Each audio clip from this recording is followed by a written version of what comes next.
بسم اللہ الرحمن الرحیم۔ السلام علیکم ناظرین، آپ دیکھ رہے ہیں پروگرام اندر کی بات فیاض راجہ کے ساتھ، اور آپ دیکھتے ہیں مجھے میرے یوٹیوب چینل اور فیس بک پیج کے اوپر۔ دوستو، گزشتہ چند دنوں میں شہباز شریف سابق وزیر اعلیٰ پنجاب اور ان کے صاحبزادے حمزہ شہباز، جو اس وقت پنجاب اسمبلی میں اپوزیشن لیڈر ہیں، ان دونوں کی ایف آئی اے میں منی لانڈرنگ کے ایک کیس کے حوالے سے پیشیاں تھیں۔ اگرچہ بعض ویڈیوز میں آپ اس حوالے سے تفصیلات سن چکے ہوں گے، لیکن میرا مقصد آپ کو اس میں کچھ چند اہم اور نئی چیزیں بتانا ہے اور کچھ بیک گراؤنڈ آپ کے سامنے رکھنا ہے۔ آپ نے حمزہ شہباز کا یہ بیان تو سنا ہی ہوگا کہ انہیں نہیں پتا چلا کہ ان کے اکاؤنٹ میں جو ہے وہ کون 25 ارب روپے ڈالتا رہا۔ میں آپ کو اس ویڈیو کے اندر یہ بتانے کی کوشش کروں گا، یہ سارا بیک گراؤنڈ، کہ حمزہ شہباز کی جانب سے یہ بیان کس تناظر میں دیا گیا اور کیسے جو شہباز شریف کا بیٹا ہے حمزہ شہباز، وہ اپنے باپ سے 3 سوتر آگے ہے،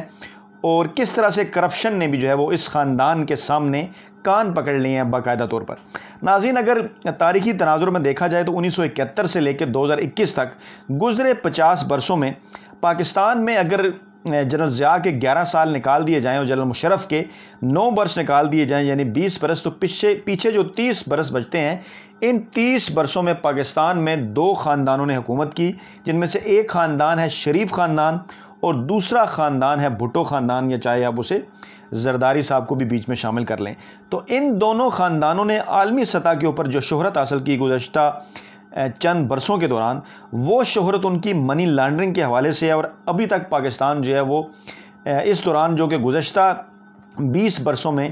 بلکہ یہ کہنا چاہیے کہ گزشتہ یہ جو ان کے ادوار ہیں، اس کے 30 برسوں میں جو منی لانڈرنگ کی گئی پاکستان سے، اس حوالے سے پاکستان اس کے جو کانسیکوینسز ہیں وہ آج تک بھگت رہا ہے، چاہے پاکستان کے فائنانشیل ایشوز ہوں یا چاہے ایف اے ٹی ایف کے اندر پاکستان کا گرے لسٹ میں موجود ہونا۔ اور ایف اے ٹی ایف کی جانب سے اب یہ واضح طور پہ کہہ دیا گیا ہے کہ جب تک آپ منی لانڈرنگ کرنے والے افراد کو سزائیں نہیں دیں گے اور اس حوالے سے باقاعدہ قانون سازی کو بہتر نہیں کریں گے، عدالتوں کے اندر جو کیسز چل رہے ہیں ان کو منطقی انجام تک نہیں پہنچائیں گے، اس وقت تک پاکستان کا نام جو ہے وہ گرے لسٹ سے نکلنا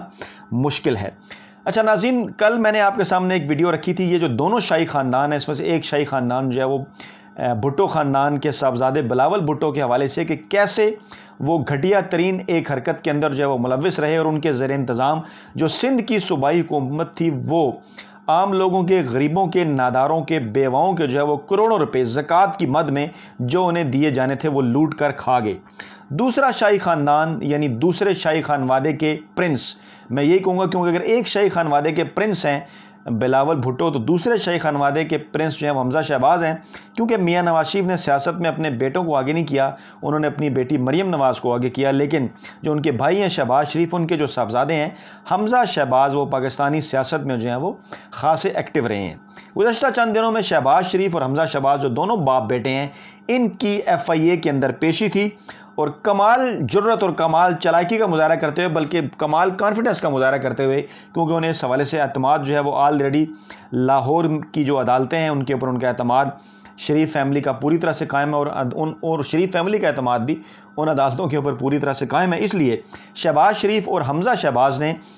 ایف آئی اے میں پیشی سے پہلے جو ہے وہ ضمانت قبل از گرفتاری کرا لی تھی، اور عدالت کی جانب سے ایف آئی اے کو یہ کہہ دیا گیا تھا کہ دونوں باپ بیٹے کو جناب آپ نے 10 جولائی تک کچھ نہیں کہنا، انہیں گرفتار نہیں کرنا، ہاں آپ ان سے تفتیش ضرور کریں۔ شہباز شریف صاحب جب سامنے پیش ہوئے، ان سے 2 گھنٹے کے قریب تفتیش ہوئی، انہوں نے وہی فارمولہ اپنایا، کوئی بھی بات انہوں نے ماننے سے انکار کیا، وہ 20-25 میں سے صرف 4 سالوں کے جوابات انہوں نے دیے، اور انہوں نے کہا جناب میں نے تو ایک دھیلے کی کرپشن بھی نہیں کی، جس طرح کہ عام طور پہ ان کا ایک بیان اکثر سامنے آتا ہے کہ میں نے تو جناب ایک دھیلے کی بھی کرپشن نہیں کی۔ اب جو ان کے صاحبزادے تھے شہباز شریف صاحب کے، حمزہ شہباز، وہ جب اس شوگر سکینڈل کا یہ جو معاملہ ہے، جس کو جو ہے وہ منی لانڈرنگ کا معاملہ بھی کہا جاتا ہے، اس میں جو ہے وہ پیش ہوئے، تو اس کی تفصیلات آپ کے سامنے رکھتے ہیں کہ مسلم لیگ نواز کے صدر شہباز شریف کے صاحبزادے پنجاب اسمبلی میں اپوزیشن لیڈر شہباز شریف نے شوگر اسکینڈل سے متعلق وفاقی تحقیقاتی ایجنسی کی تحقیقات میں پیش ہو کر تفتیشکاروں کے سوالوں کے جوابات دیے۔ اب یہ سوالوں کے جوابات جو ہیں وہ بڑے دلچسپ تھے، بڑے ہی سادہ اور بڑے ہی معصوم بنتے رہے۔ جو حمزہ شہباز ہیں، انہوں نے جناب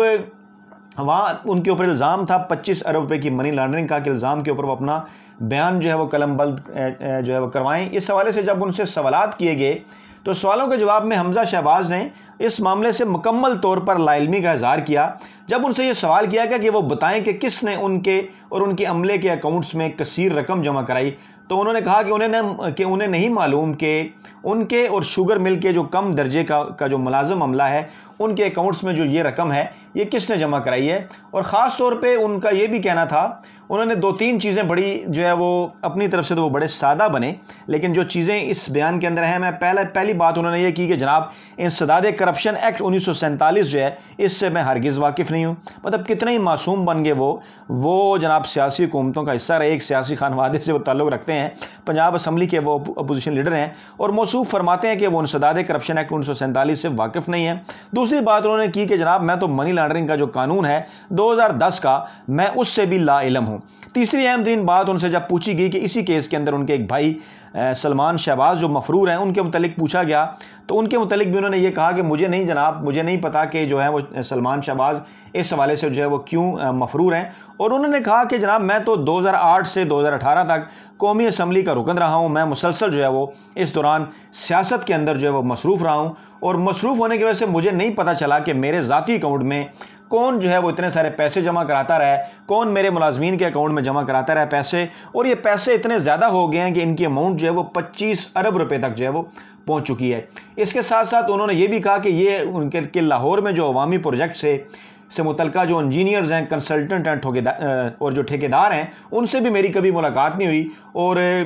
کس طرح سے رمضان شوگر مل کے ملازمین بیرون ملک فرار ہوئے، کس طرح سے سلمان شہباز بیرون ملک گئے، مجھے جناب اس معاملے کا بالکل نہیں پتا۔ انہوں نے کہا کہ رمضان شوگر مل کا میں چیف ایگزیکٹو رہا ہوں، لیکن چپڑاسی اور کلرکوں اور دیگر لوگوں کے اکاؤنٹ میں 25 ارب روپے اگر جمع ہو گئے تو میں اس کا ذمہ دار نہیں ہوں جناب، سیدھی سی بات ہے۔ میرے والد صاحب نے دھیلے کی کرپشن نہیں کی، اور میں بھی ان 25 ارب روپے کا بالکل ذمہ دار نہیں ہوں، اور اگر ان 25 روپوں میں کوئی ناجائز رقم یا آمدنی ہے تو اس کا بھی جو ہے وہ کم از کم میں جو ہے وہ اس کا میں ذمہ دار نہیں ہوں۔ یعنی یا تو وہ بہت سادہ اور معصوم ہیں، یا وہ انتہائی چالاک ہیں اور انہیں کسی نے پٹی پڑھا کر بھیجا کہ جناب آپ نے ماننا نہیں ہے، باقی جو سارا کام ہے وہ ہمارا ہے۔ اچھا، اب اگر اس سارے معاملے کو دیکھا جائے، اس سارے معاملے کے اوپر غور کیا جائے، تو اس کا ایک پورا بیک گراؤنڈ ہے، اور شریف خاندان کے متعلق عام طور پہ یہ بات کی جاتی ہے کہ شریف خاندان نے جو منی لانڈرنگ کی ہے وہ کم از کم $20 ملین روپے کے قریب ہے۔ شریف خاندان کی جو منی لانڈرنگ ہے، اس کی جو تفصیلات ہیں وہ بڑی ہی ہولناک ہیں کہ کس طرح سے ایک جو تحقیقاتی رپورٹ ہے اس حوالے سے وہ یہ بتاتی ہے کہ چودھری شوگر مل جو ہے، جو مین اس سارے معاملے کی جڑ ہے، اس کے سساجات کی جو مالیت تھی وہ آج اس وقت جو تقریباً $6 ارب پہنچ چکی ہے، لیکن جس وقت یہ شوگر مل بنائی گئی تو اس وقت نواز شریف کے جو کل ظاہر شدہ سساجات کی مالیت تھی وہ 13 لاکھ روپے تھی، اور تحقیقاتی اداروں کے مطابق، ملک کے جو تحقیقاتی ادارے ہیں ان کے مطابق ٹیٹیوں اور جعلی قرضوں کے ذریعے اس مل کے اندر جو ہے وہ پیسہ ڈالا گیا، اور قومی احتساب بیورو کے مطابق یہ سارا پیسہ کک بیکس، کرپشن اور کمیشن کے ذریعے حاصل کیا گیا جو ہے وہ، جسے بعد میں چودھری شوگر مل میں بڑی چالاکی کے ساتھ جو ہے وہ استعمال کیا گیا۔ اور ایک اور اہم ترین معاملہ اس کے اندر یہ ہے، تحقیقاتی رپورٹ بتاتی ہے ہمیں کہ چودھری شوگر مل کیس میں ایک کمپنی چیڈرون جرسی پرائیویٹ لمیٹڈ کا بھی ذکر آتا ہے۔ یہ چیڈرون جرسی پرائیویٹ لمیٹڈ اب کمپنی کیا ہے، اس حوالے سے ایک خبر 2016 میں سامنے آئی تھی۔ میں آپ کو بتا رہا تھا کہ اس کا بیک گراؤنڈ میں آپ کے سامنے رکھوں گا کہ حمزہ شہباز کیسے معصوم بن گئے کہ پتہ نہیں کون ان کے اکاؤنٹ میں پیسے ڈالتا رہا، اور کیسے وہ اپنے باپ سے، والد محترم سے، شہباز شریف سے 3 سوتر آگے ہیں کہ کرپشن نے بھی ان کے سامنے کان پکڑ لیے ہیں۔ یہ 2016 میں جب خبر سامنے آئی تو اس وقت کے جو اسٹیٹ بینک کے جو ڈپٹی گورنر تھے اشرف محمود وتھرا، جن کے شریف فیملی کے ساتھ بڑے قریبی تعلقات ہیں، انہوں نے کہا تھا کہ یہ خبر جھوٹ کے اوپر مبنی ہے، لیکن پھر جو اعتزاز احسن ہے انہوں نے اسمبلی کے اندر ایک تقریر کی تھی، آپ کو یاد ہوگا 11 اپریل 2016 کو، اور انہوں نے سارا جھوٹ اس کے اندر جو ہے وہ بے نقاب کر دیا، جس سے یہ پتہ چلا تھا کہ دراصل جو چودھری شوگر مل کے لیے مشینری خریدنا مقصود تھی، جس کے لیے پیسے درکار تھے، اور ان پیسوں کے لیے چیڈرون جرسی کمپنی شو کرائی گئی، اور کہا گیا کہ اس کمپنی سے شوگر مل کے لیے مشینری خریدنی ہے، اور اس کام کے لیے فیصل بینک اسلامی سے قرضہ لیا گیا، جسے بعد میں جو ہے وہ معاف کرا لیا گیا۔ اور پھر نیب نے اس حوالے سے جو تفصیلات بتائیں کہ مشینری جو ہے وہ بعد میں اتفاق فاؤنڈری اور حمزہ سپننگ مل سے خریدی گئی، اور قیمت بہت زیادہ ظاہر کی گئی، اور جو پیسے چیڈرون کی جانب سے پاکستان آئے تھے ان کا کوئی ریکارڈ ہی موجود نہیں، اور یوں $20 ملین ملکی خزانہ میں آئے بغیر کسی کو کانوں کان خبر لگنے سے پہلے منی لانڈر کر دیے جائے، ان کی منی لانڈرنگ کر دی گئی۔ اتنا خوفناک یہ نیٹ ورک ہے، اور شریف خاندان نے اس کے اندر اپنے گھر کی خواتین، اپنی بیٹیوں، اپنے بچوں، اپنے ماں باپ تک کو نہیں چھوڑا، سب کو انہوں نے اس کے اندر شامل کیا ہوا ہے۔ تو یہ ہے وہ سارا سینیریو کہ جس کے بیک گراؤنڈ میں نے آپ کو بتایا کہ جس کے تناظر میں حمزہ شہباز صاحب کا یہ بیان سامنے آیا کہ جناب پتہ نہیں کون میرے اکاؤنٹ میں ڈالتا رہا، کچھ پتہ نہیں چل سکا کون میرے اکاؤنٹ میں اربوں روپے ڈالتا رہا، اور بیٹا جو ہے وہ باپ سے کیسے 3 سوتر آگے نکل گیا۔ باپ کہتا ہے دھیلے کی کرپشن بھی نہیں کی، اور بیٹا کہتا ہے مجھے تو 25 ارب روپے کا کچھ پتہ ہی نہیں کیسے اکاؤنٹ میں آئے۔ یہ ہے وہ معاملہ جس کے سامنے پاکستان کے اندر اس شریف خاندان کے سامنے جو کرپشن ہے اس نے بھی جو ہے وہ کان پکڑ لی ہیں، اور کرپشن بھی اس خاندان سے شرما گئی ہے۔ ناظرین اپنا بہت خیال رکھیے گا، نئی ویڈیو کے ساتھ جلد آپ خدمت میں حاضر ہوں گے۔ اللہ نگہبان۔